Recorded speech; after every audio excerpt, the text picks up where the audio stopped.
dancers for 7 Films can rack up millions of views on social media. And while the dancers say they are living their best lives, their families say they are trapped in a cult.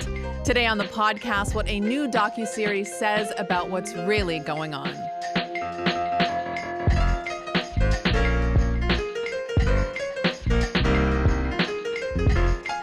I'm Emil Niazi, sitting in for Elamin Abdelmahmoud.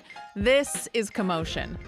Now, if you follow any dancers on TikTok, I'm sure you've come across Miranda Derrick at some point. She's got perfect moves, a perfect smile, but it turns out there is so much going on behind the scenes with her story.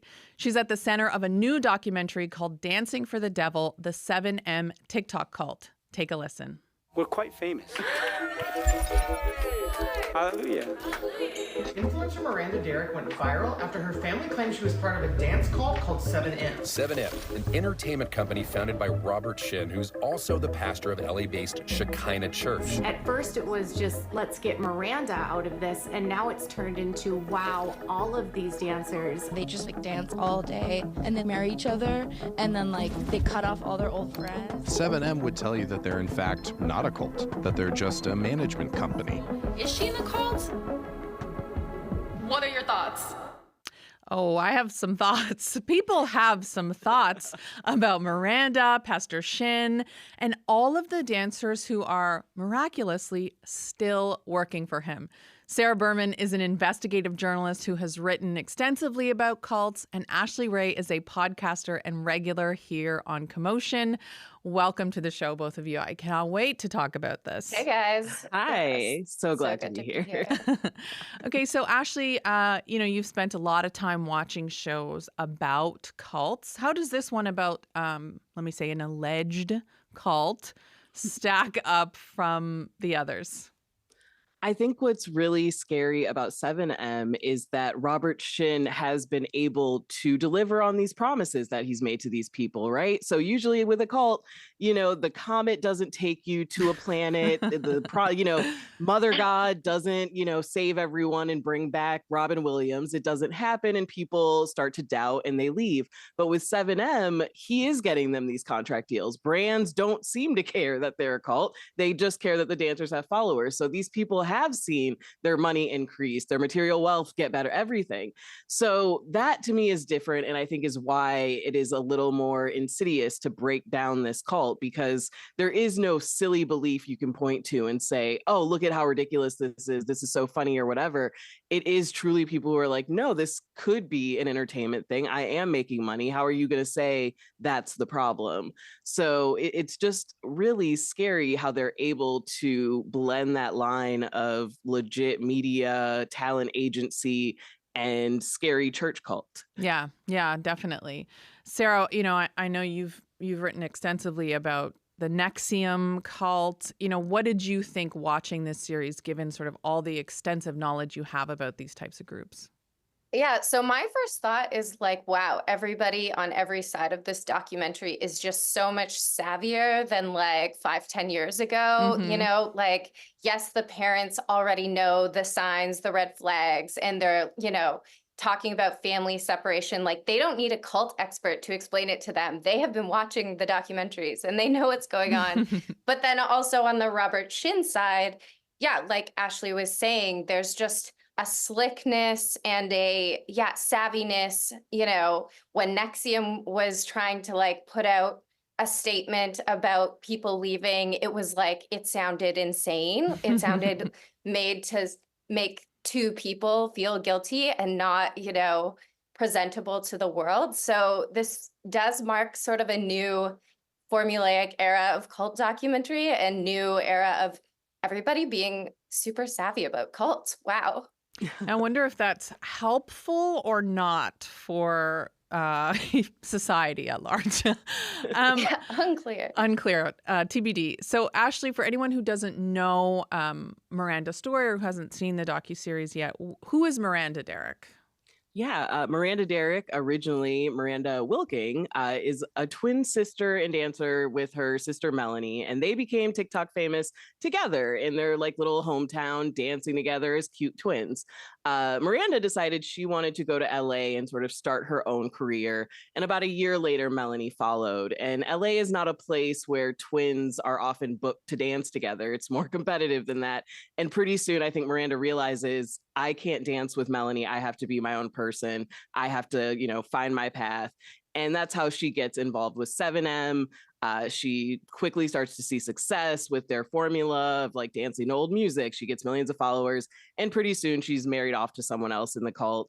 And at this point, Melanie is on the fence. Her twin sisters also come out to LA and is like, I don't know about this. This cult's kind of weird. But she manages to extract herself, while Miranda, most likely because she has this romantic relationship, is so deep in it. And anyway, it is the Wilking family that starts this whole thing and says, hey, our daughter is in a cult, help us. They're the ones who sort of ring the alarm and, who start this whole thing. And by the end, they're kind of the ones really directing how Robert Shin leads his cult.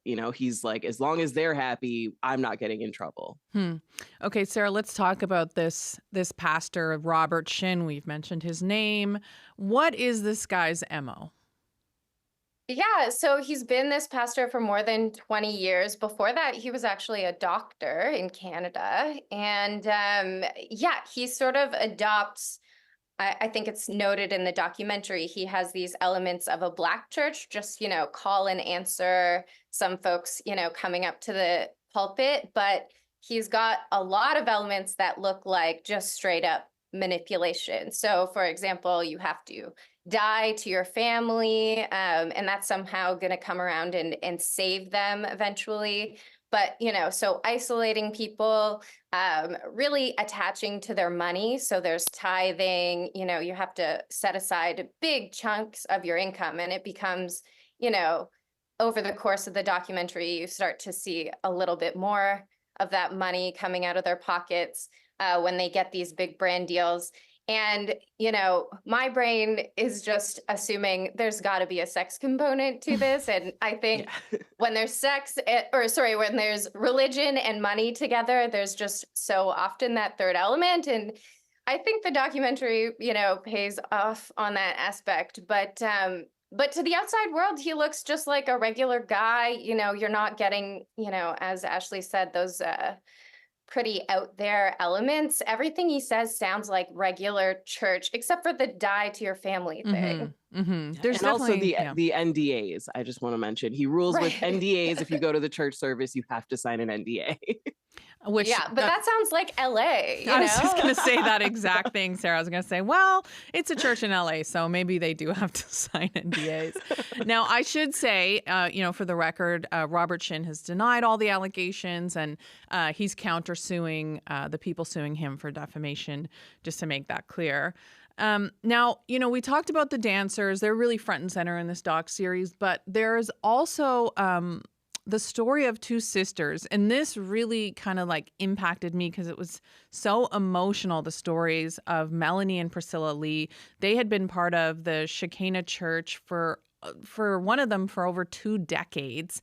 And they really help us understand kind of how the coercion works, how the manipulation works. And while the dancers might have been getting some money, these sisters were giving all of their money to the church. So Sarah, can we just talk about them and sort of what stood out for you as far as like how this group operates through their story?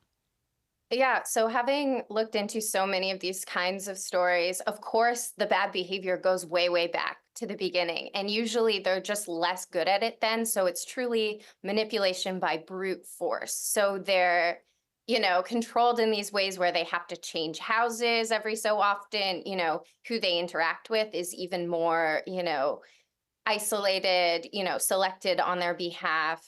And yeah, they just don't have any other outlet or any other sort of life connection outside the group. So when he finds the dancers, he's sort of perfected how to make it sound good.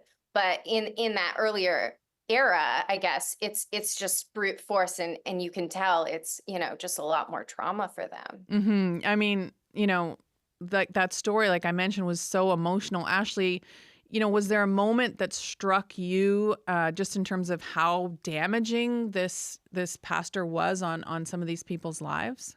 Yeah, I think when Priscilla shares her story, that's when we really see the negative impacts of this cult. I think a lot of people watching were kind of like, well, who cares? They're making money. If they just want to dance and go to a weird church, okay. But with Priscilla, you see that isolation has an impact where when she finally does leave and sits with her sister, she says, I don't even know how to be human. I don't know how to be a sister. She shows up late to her niece's birthday and is like, I don't know how to be a niece, an aunt to a child. I don't know how to do these things because she lost 20 years of her life to this man, where her entire being is centered around what makes him happy, what does he need, massages, etc. And so she's literally starting from sort of the beginning, a child of figuring out who she is, what she wants. And you see the fear that she is now 40. She didn't have the chance to have children. She put everything she wanted on the back burner. And that's sort of the realization she comes to. And eventually she does become the person who's sort of leading the charge in having sort of the worst evidence against him. And, she finds that strength to eventually go to the police. So yeah, I think really Priscilla and Melanie show us what could have happened to Miranda and Melanie if both of them had ended up in this cult. So it's just, I think what Priscilla describes is what Miranda is probably going through now, and it's what we're not seeing. Yeah, I mean, that was such an emotional moment. I'm Emil Niazi. I'm sitting in for Elamin Abdel Mahmoud. You're listening to Commotion, and we are talking about the Netflix documentary Dancing for the Devil. I'm with Ashley Ray and Sarah Berman. So, Sarah, let's go back to Miranda now. She's refuting these claims. Her family releases this statement, and then she releases her own statement. I want you to quickly listen to this from Miranda's live feed. I just wanted to answer a couple questions that some of you guys had. So one of the questions is, are you okay? I am great. Run, Nicole. I'm in a house. Miranda's been posting a lot. And it's like, she is so brainwashed. Wisdom will save you from evil people, from those whose words are twisted. I heard Miranda reading from the Bible. It was so not my daughter. So you heard Miranda and then you heard her mom reacting. Sarah, how does Miranda's sort of statement and version of this story land for you?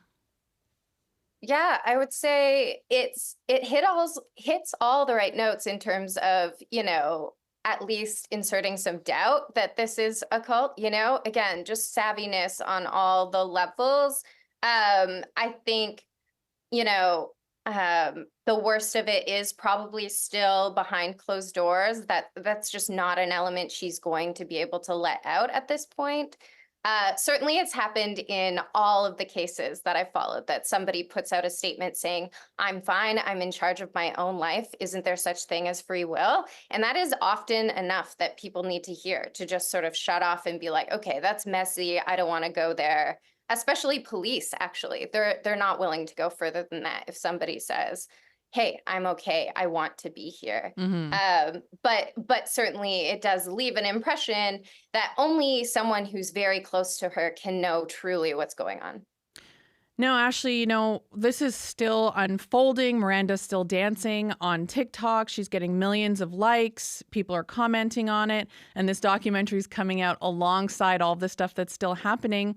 I wonder, as she's still getting brand deals and people are still interacting with her content, even knowing that this information is out there, what's kind of our role in all of this? Yeah, I do think we have sort of a duty to not follow. I know people love to watch a train wreck and they want to follow these people in a cult and see, what's going to happen and what's going to go down. But that treats it as entertainment. These are real people who are in a dangerous situation. And I actually am really just shocked that brands are still working with them. That really, I think, is the key to taking away his power. I mean, he has financial control over them. They truly do believe he is the reason I am rich. And as long as he is still able to put together these brand deals, he will always have control over them. It's so interesting. Sarah, just to close us out, what are your sort of thoughts on where this story will go next? Yeah, I don't love the audience tendencies that I see with lots of groups like this. Often there is that kind of car crash element. People start following, they want to see what happens. They want to see the mess. They want to see like it all fall apart. But in doing so, they're sort of lending their eyeballs to something that's just a little bit icky. Yeah, I think we are a little bit complicit in this story now that we're, involved in it in our knowing and in our interactions online. And so if we teach the algorithm that this is something really worth looking at, there are implications for that. And I don't love the results in other cases. It doesn't usually go that well. Well, I guess we'll keep an eye on this story. I appreciate your time so much. Sarah Berman is an investigative journalist in Vancouver. Ashley Ray is a comedian and podcaster out in LA. She hosts the show TV I Say.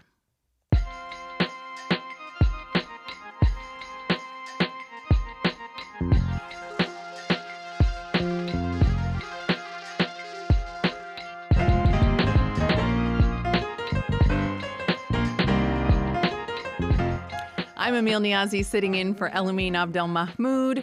This is Commotion. So there's a new study out called Share the Air. It looks at music that's being played on commercial radio in Canada. And it found that music by women has been severely underplayed over the last decade, especially music by racialized and trans women. And here's just a couple of the staggering findings from this study. On active rock stations, women are played only about once every 4 to 5 hours. Oh my gosh. On country stations, women are programmed less than 16% of the time, and music by Indigenous artists are, quote, nearly absent. I got a couple of people here to talk about this. Jada Watson is a professor at the University of Ottawa. She did this research and released it alongside the National Arts Centre and Women in Music Canada. And Desiree Dorian is a Cree country artist in Dauphin, Manitoba. Thank you both so much for being here. Thanks for having me. Desiree, let me start with you. How important are these numbers and sort of what this reporting is telling us? Well, it's important because it substantiates what people like me have been saying for many, many years, that we are significantly underrepresented in media, not just radio, but in all formats. It's affirming, I guess, to have the data now that we finally have, thanks to Dr. Watson's work in this area. Jada, curious what it is about radio that sort of serves as an indicator of what the music industry values. Why look at radio in particular? Yeah, I love this question because I feel like we're in a space now where everyone's just focusing on digital service providers and discounting the power of radio, but it is the oldest and most established pathway for artist exposure and discovery.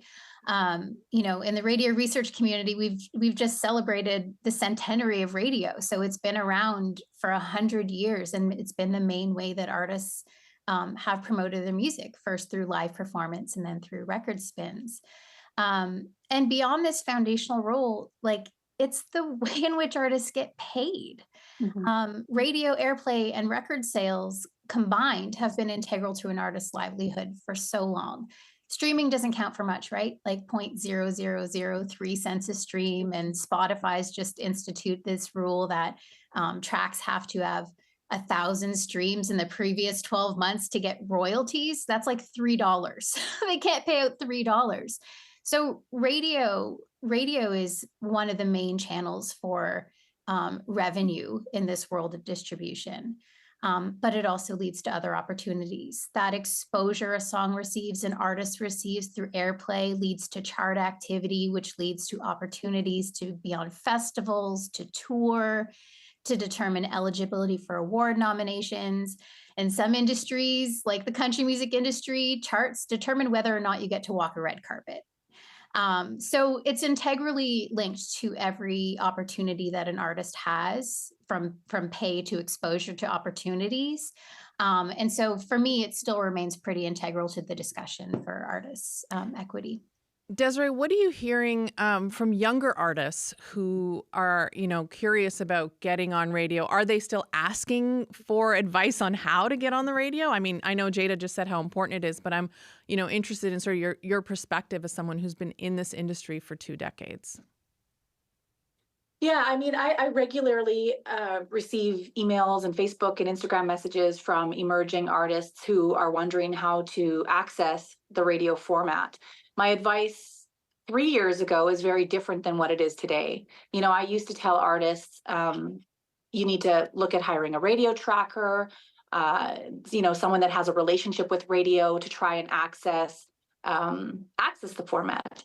And my advice today is very different because I know that I have been trying to bust through a glass ceiling for the last, 15 years that I've been trying to engage radio with very little commercial success. And I don't mean to, throw everybody under the bus because I do have a great relationship with many programmers across the nation. That I can really thank, the little bit of commercial success that I have had or the little piece of the pie that I've managed to carve out for myself. But statistically, that was a Christmas miracle. The little bit of a pie that I've managed to keep for myself is almost impossible. Mm-hmm.